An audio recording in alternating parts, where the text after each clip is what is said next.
Right, and today we're working on the 1100G again. The carbs, I'm going to have a look at the slides today. Was able to get the cap off with the carbs in situ. This is the diaphragm. See if the slide will come out. I think it will. Yeah. So it's got the slide, the needle's already attached inside. I'm going to take the diaphragm off so I can work with it. So with the diaphragm, I've had a look at these before and there are no holes or tears in them. These are the originals and I doubt I could ever get new ones. So the needle, see we have a single, in the USA you get a single position for the clip. This is the spacer that goes on top and joins in with the spring. There's another spacer below that the clip sits on, and I've got the one washer over here, and you can see the flat that I filed on it.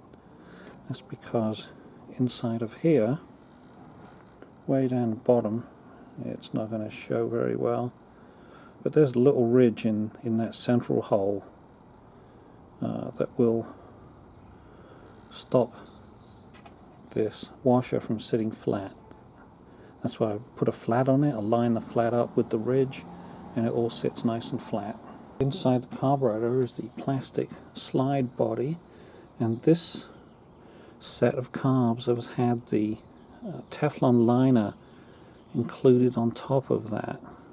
So it's supposed to reduce the wear between the slide when it goes up and down and the plastic. Otherwise the plastic just wears out, gets all sloppy and all hell breaks loose apparently.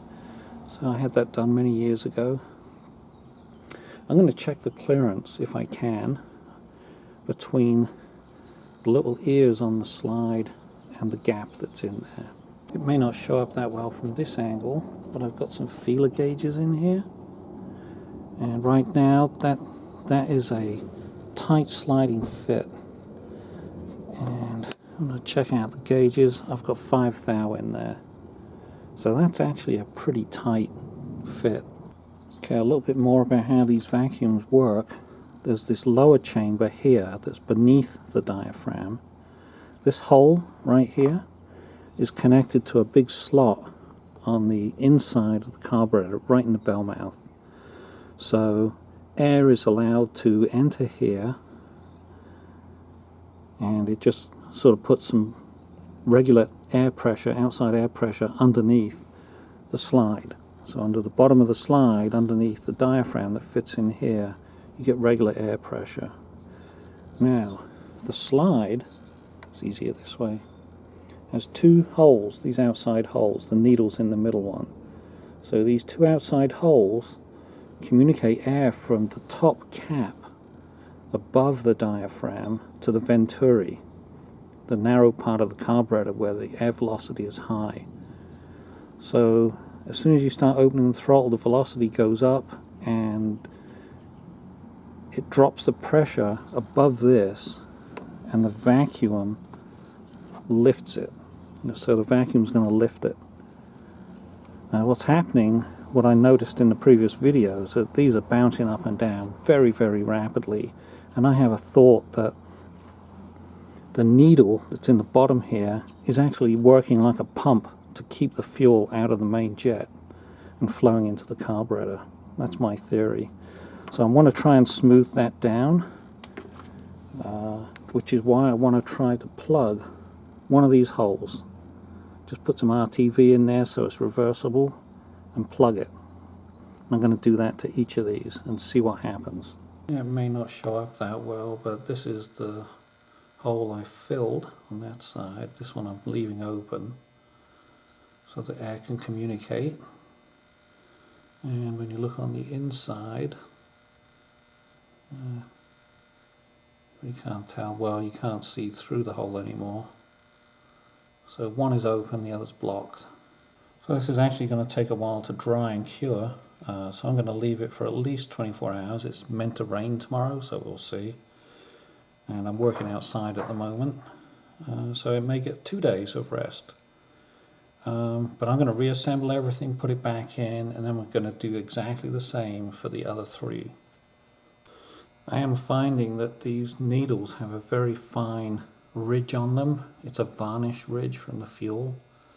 So I'm dipping them in mineral spirits and I'm rubbing them with with this thing, which is part of a windscreen wiper spring. It's rounded on the edge, it's not sharp at all, it's all nicely rounded, and just running over that ridge and it takes it off a treat. This is how I'm getting the silicone in. It's not a very elegant method, but you know, it works. It gets all the way through. Get it on and squeeze. Check the inside. Yep, I got it far enough. Now what we're going to do is wipe all this off before it dries. Well, that all went pretty smoothly. The gaps on the back of the slides, they were all 5 thou, except in one place it was a 6 and another it was a 4. So I'm thinking I do not have worn out slides and extra air traveling by. But I did clean off all the needle jets, got that ridge off them, and not today, but in a day or so's time I'll be able to strip all the stuff out in the back and see if those slides are still bouncing up and down, and see if I can get it past idle speed.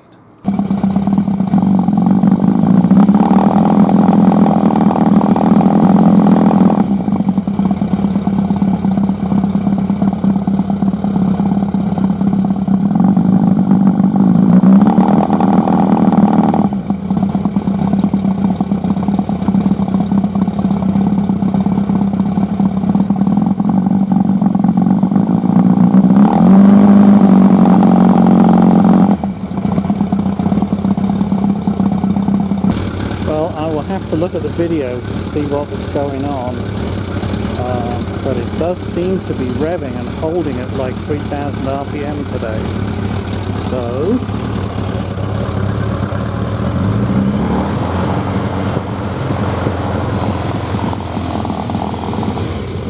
there's some backfiring, but at least it seems to be working today.